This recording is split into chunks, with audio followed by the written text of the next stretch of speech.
റഷ്യയെ ബ്രിട്ടൻ പരോക്ഷമായി സഹായിക്കുന്നു എന്ന ആരോപണം അതിശക്തമാവുകയാണ്.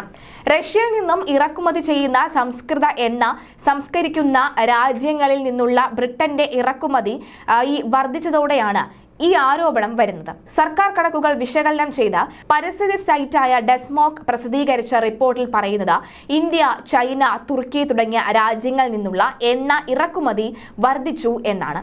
2023 ഈ രാജ്യങ്ങളിൽ നിന്നുള്ള ഇറക്കുമതി മൊത്തം 2.2 മില്യൺ പൗണ്ടിൻ്റെതായിരുന്നു. തൊട്ട് മുൻപത്തെ വർഷത്തേക്കാൾ 434.2 മില്യൺ പൗണ്ട് അധികമാണ് ഈ തുക എന്ന് റിപ്പോർട്ടിൽ പറയുന്നു. ഇന്ത്യക്കും ചൈനയ്ക്കും ഏറ്റവും അധികം ക്രൂഡ് ഓയിൽ നൽകുന്ന രാജ്യം റഷ്യയാണ്. 2022 ഫെബ്രുവരിയിൽ റഷ്യ യുക്രൈൻ ആക്രമിച്ചതിന് ശേഷമാണ് തുർക്കി റഷ്യയിൽ നിന്നും വൻതോതിൽ ക്രൂഡ് ഓയിൽ ഇറക്കുമതി ചെയ്യാൻ ആരംഭിച്ചത്.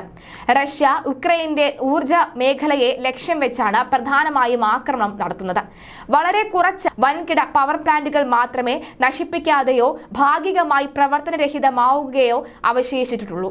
യുക്രൈൻ 60 മില്യൺ പൗണ്ടിന്റെ സഹായം എത്തിക്കാൻ UK നേതാക്കൾ അമേരിക്കയുമായി ചർച്ച നടത്തിക്കൊണ്ടിരിക്കുകയായിരുന്നു. ഇതിന് ഇക്കഴിഞ്ഞ ഏപ്രിൽ 20 അനുമതി ലഭിക്കുകയും ചെയ്തു. യുക്രൈനിൽ ആക്രമണത്തിന് ശേഷം റഷ്യയിൽ നിന്നുള്ള എണ്ണയും പ്രകൃതിവാതകവും ഒഴിവാക്കാൻ യുക്രൈന്റെ സഖ്യകക്ഷികൾ തീരുമാനിച്ചിരുന്നു. 2022 ഡിസംബർ 5 റഷ്യയിൽ നിന്നുള്ള എണ്ണ ഇറക്കുമതി ബ്രിട്ടൻ നിരോധിക്കുകയും ചെയ്തിരുന്നു. എന്നാൽ അതിലുള്ള ഒരു പഴുതുപയോഗിച്ചാണ് ഇപ്പോൾ ബ്രിട്ടനിലേക്ക് റഷ്യ എണ്ണ കടത്തുന്നത്. റഷ്യയിൽ നിന്നുള്ള എണ്ണ മറ്റൊരു രാജ്യത്ത് സംസ്കരിച്ചതാണ് എങ്കിൽ അത് റഷ്യയിൽ നിന്നുള്ളതാണ് എന്ന് പരിഗണിക്കുകയില്ല. ഇതാണ് ഇറക്കുമതിക്കായി ഉപയോഗിക്കുന്ന പഴുത്.